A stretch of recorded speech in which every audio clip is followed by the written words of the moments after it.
Hello everyone, my name is Pandurang Katti and I am the chairman of the Save Indian Family Foundation.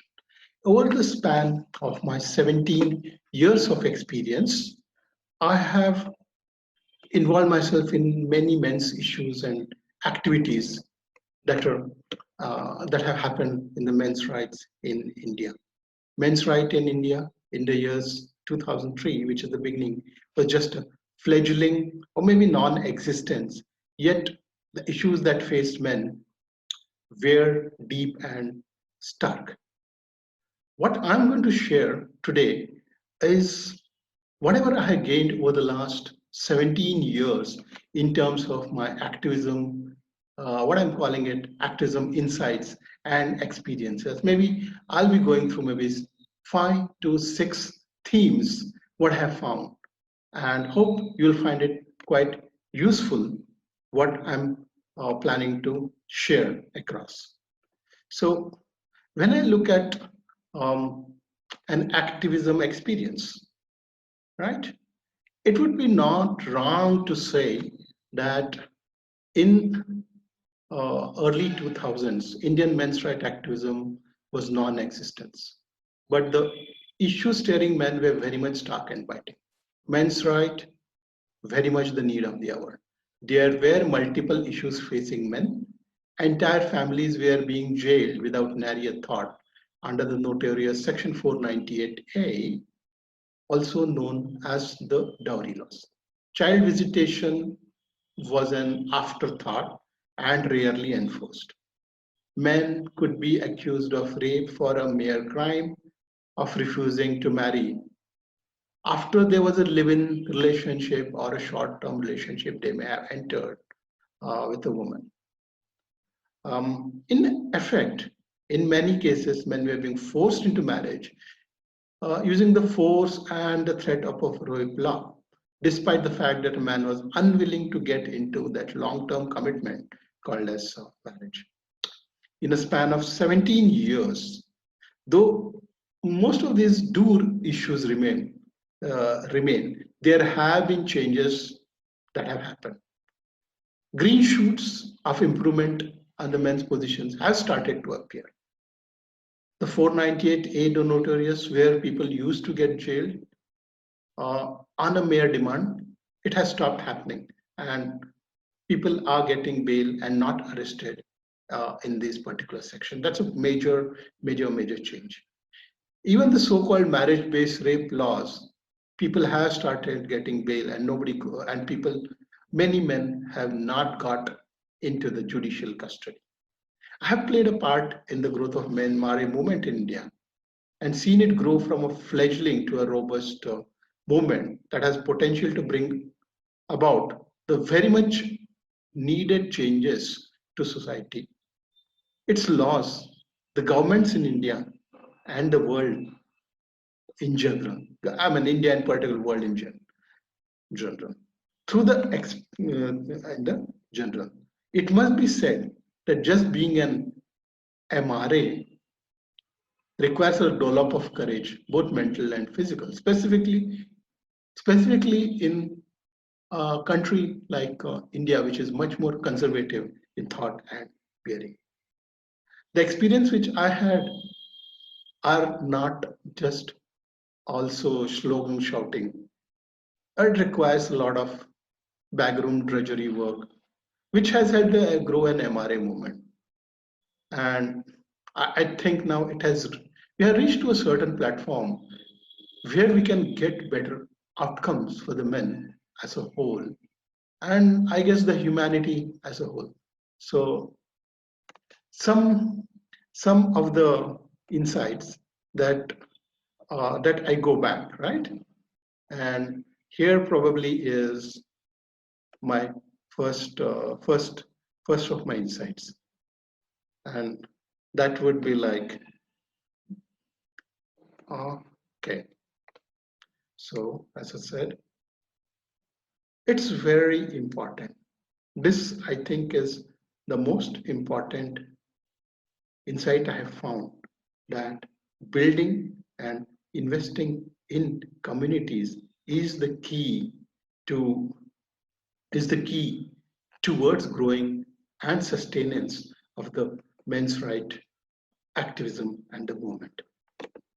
So to get an effective activism ecosystem in place, community building is the key. There is a saying in the language Hindi, अकेला चना का भाड़ नहीं फोड़ सकता. Or equivalent in English, probably, no man is an island. A loner can achieve nothing. One of the crucial experiences, experiments, or innovations that we did in our men's issues was what I call as building a genuine community of the people. This was established in various cities. I mean, this is whatever I'm talking as like a more than a decade old act. This established in various cities by the act of holding meetings within the public spaces. The public spaces could be the parks, the gardens, or even the monuments which have got a good arrangements for people to gather and discuss. This had a huge multiplier effect because in a span of 4 years, by 2007, in India, meetings started happening in 10 to 12 major cities, each hosting between 40 to 70 members every week. Around 500 to 1,000 people would meet with a single agenda, the aim, what do we do to help or handle men's issues? The force multiplier effect that came out of the gathering of such men was immense. Every week, we would gather to debate, discuss threadbare the current issues, the events impacting men, what to be done for their life. A simple act of meeting for 2 to 3 hours a week was an important experience that transformed the lone wolves and the victims facing biased laws in our country into a strong group of people with a shared history, identity, and experience. Even today, the robust men's right that you see in India draws upon the heritage that got created out of this tradition of the weekly meeting. So building community is what I said first insight. It is a key, is a key, is as what I can see. The next insight, which I would have, is something which is more personal in nature, and I call it accept yourself, accept who you are, accept what you stand for, and do not hide yourself hide yourself in some cupboard or whatever, call it, under the furniture or whatever, because men's things will not change if a spotlight on their issues is not put. So there is, I would say there is, and there was in the past as well, always a tendency to say that I'm not the person who advocates for the men's issues. That's how everybody will say. They will have one face in a space of men's right, but they will have another face in the society or the work phase, and you try to hide it out. So we may even have two IDs, one for family and friends and one for men's rights. From the beginning, I think many of us, and I specifically, so that we would not hide that part of our life from our friends, colleagues, neighbors, or any other acquaintances. Unlike many, I also did not have like multiple profiles with different friends for the different profiles. Having only single identity in Facebook, common for friends, those who are interested in men's issues, men's right activists, families, and colleagues helped in spreading the message of MRA to many who would not have otherwise known of it.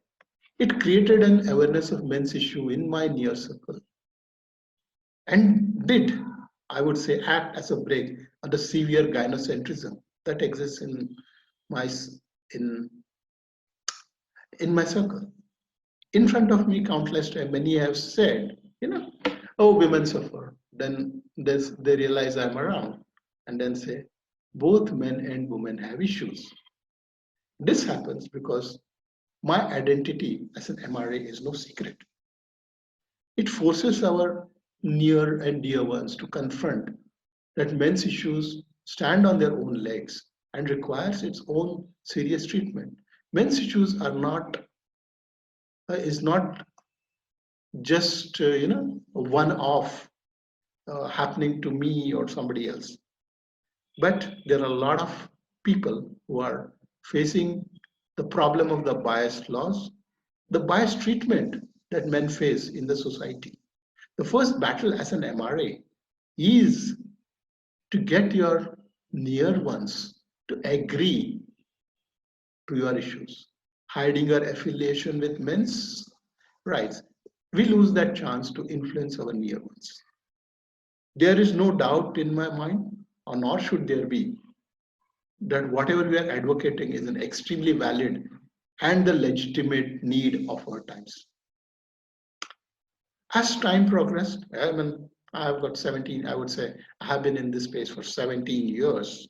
I have noticed that up to 1 in 7 to 1 in 5 acquaintances have approached for guidance on how to handle issues because some colleague of theirs, somebody's brother, somebody's nephew, an unfortunate male facing the wrath of law for the crime of being male gender and faces problems arising out of the biases in the law that exist, especially in India.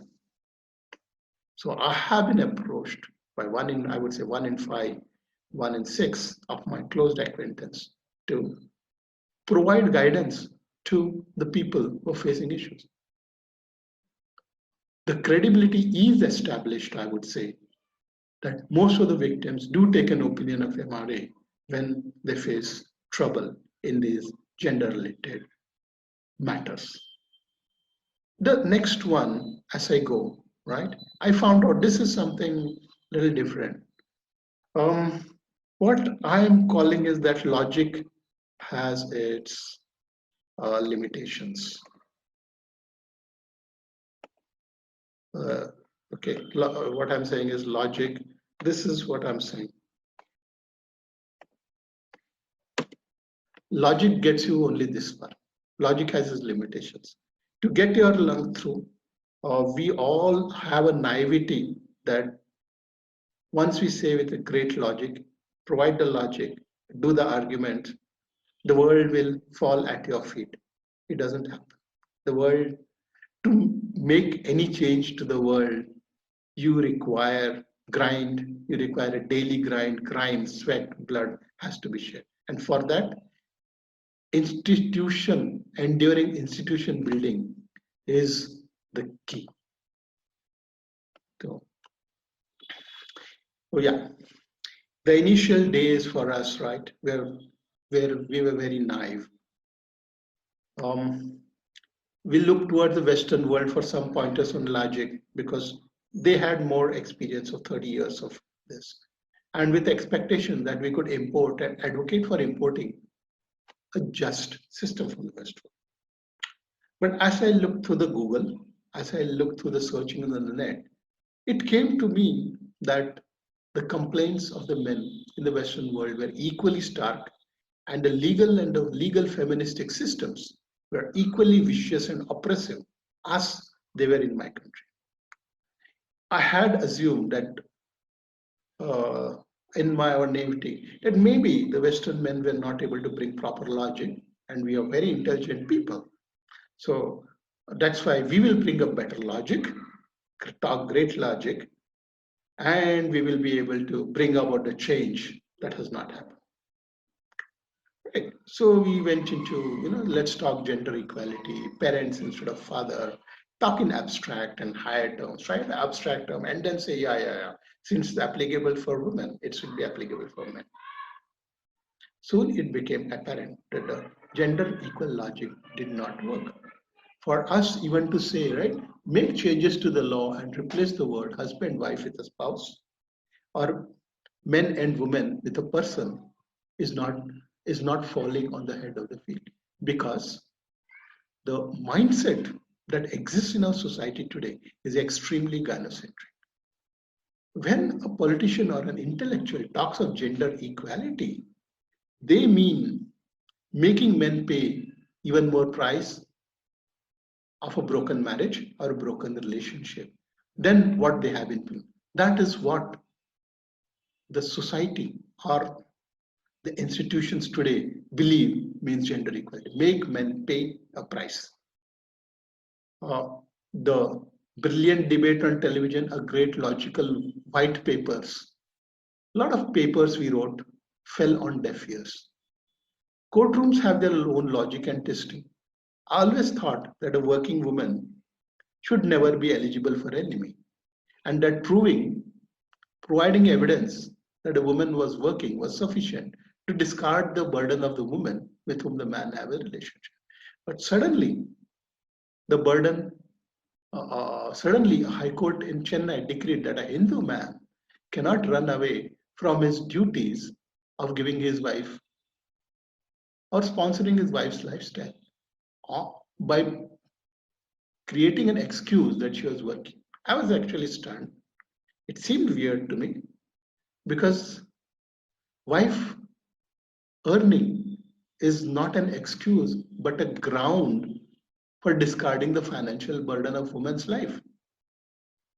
But our systems are gynocentric and unsympathetic towards it. To tackle this, building institutions is the key. Mere logic is not going to win. I have also seen that it's not just my country, but even the Western countries have their own definition of bad logic.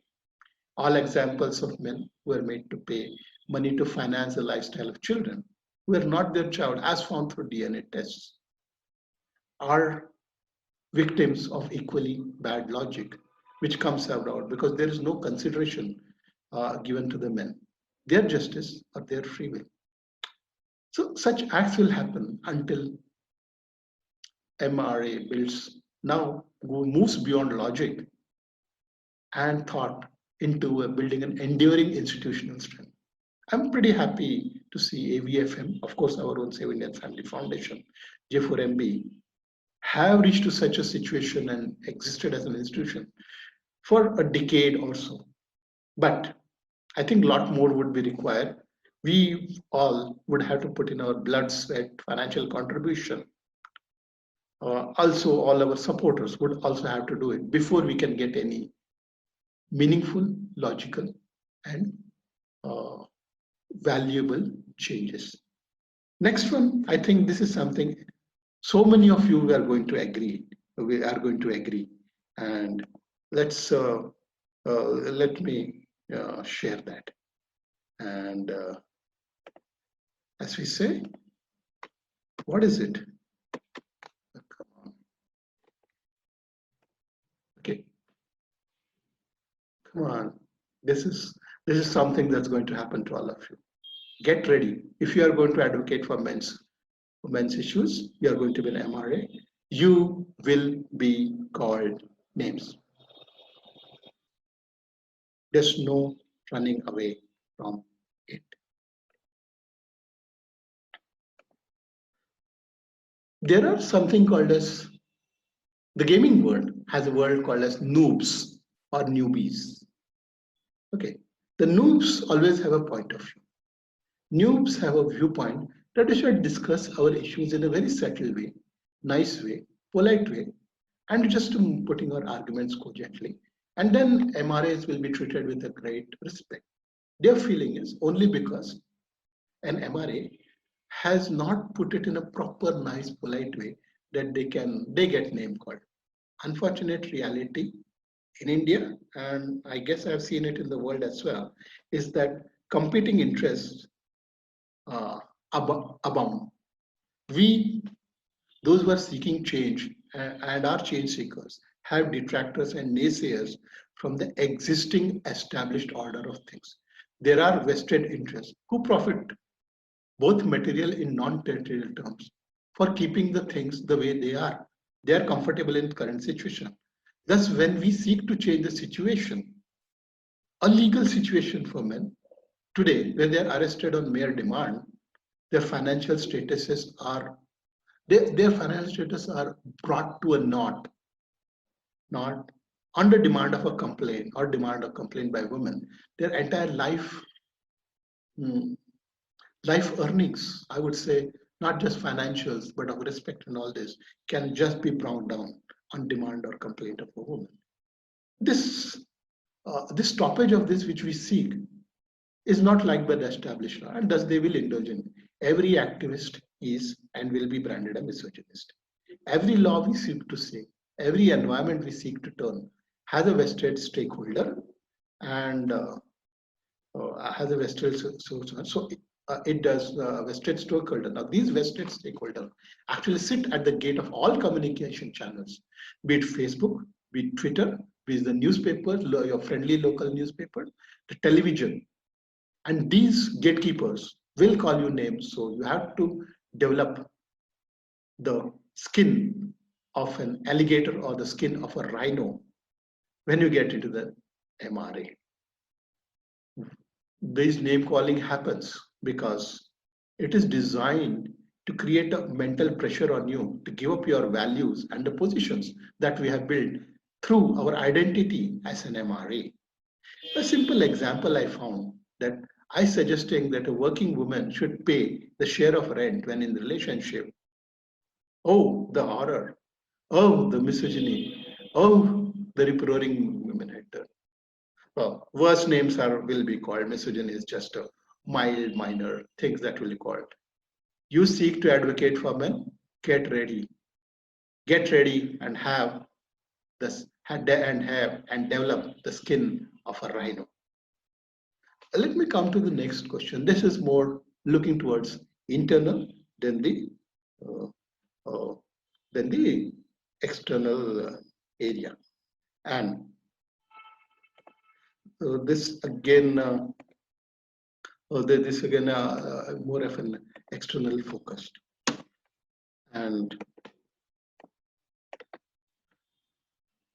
there is a pointless question that people in our well-wishers ask: how many women are with you?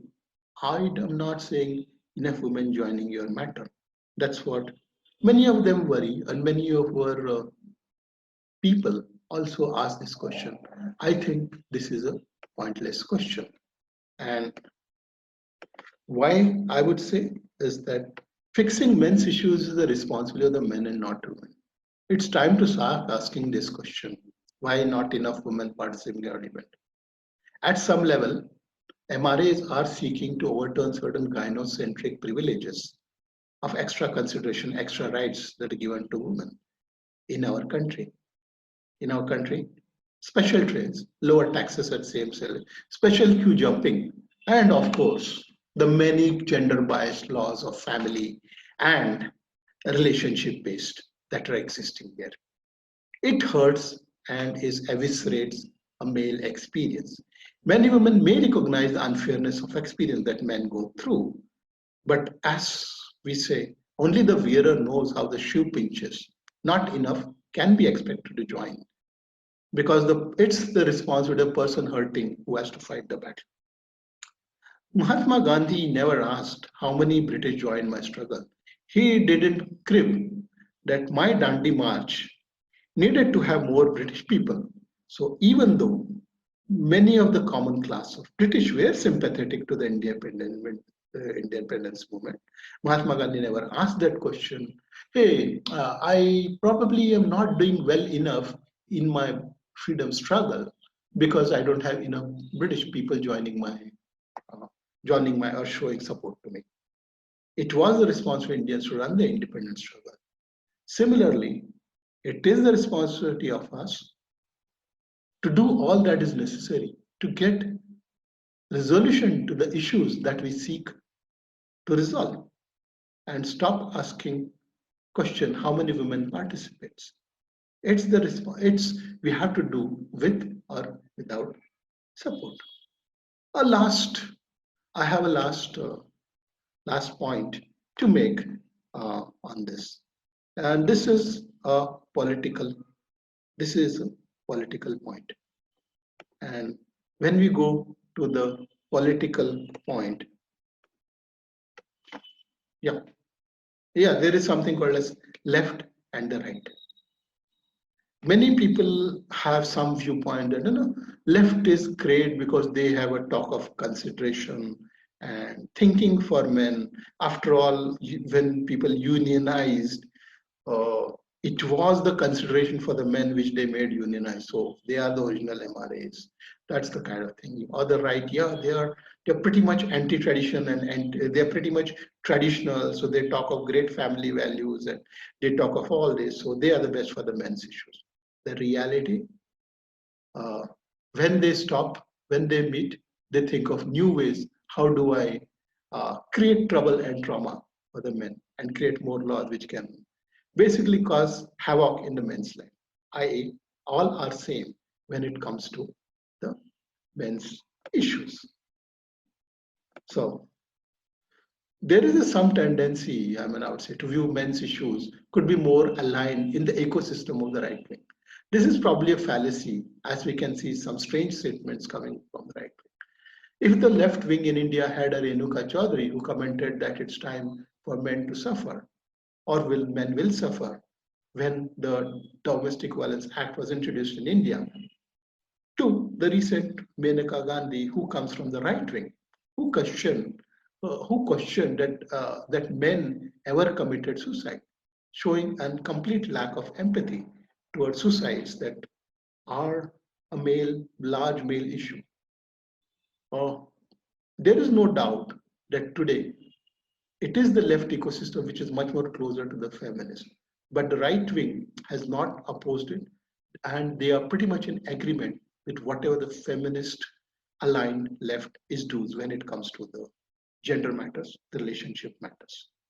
The left will make relationship ending hell and advocate laws to put a heavy cost on men when they seek an end to relationship.